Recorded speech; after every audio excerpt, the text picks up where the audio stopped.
This is Guatemala. The village of La Masia in Huehuetenango lies in the valley. Volcanoes dot the horizon. Conditions here are ideal for producing coffee. Inside these red cherries are coffee beans, and each one is hand-picked by workers who are at the very tip-top of the mountain. It's over 5,000 feet above sea level here. Altitude is key to producing great beans. Whole families work together. It's the first of many, many steps to produce a cup of coffee.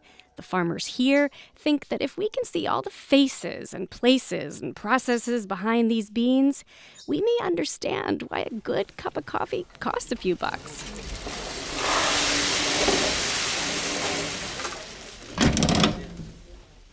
Here's where all the back-breaking work begins. Each bag, weighing about 150 pounds, is carried down the hill to a weighing station, where all of the workers gather around each afternoon to see just how much they've made.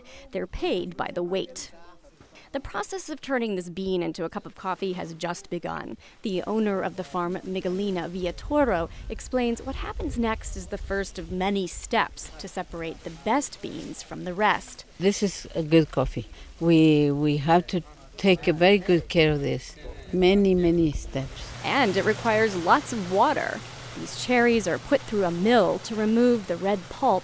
This is what the beans look like when they come out the other side.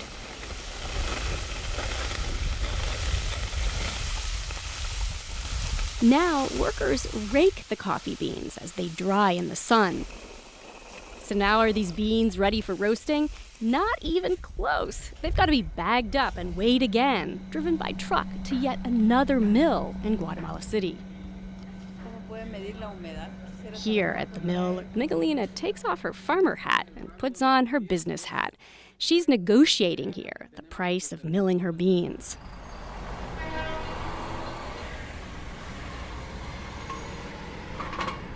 The Los Angeles port is the next stop. And from here, the beans are put on rail cars and transported to Portland, Oregon, where roaster Mark Stell is waiting for them. We're loading Miguelina's coffee into the loader. It's going to get loud, so we'll turn the loader on. Stell forged a direct trade relationship with Miguelina about 10 years ago, and now is the moment that he'll see if this year's beans live up to his expectations.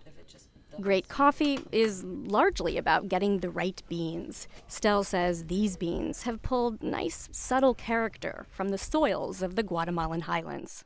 Just a little bit of coffee in the spoon, and I'll slurp it. Is it light and bright with hints of caramel?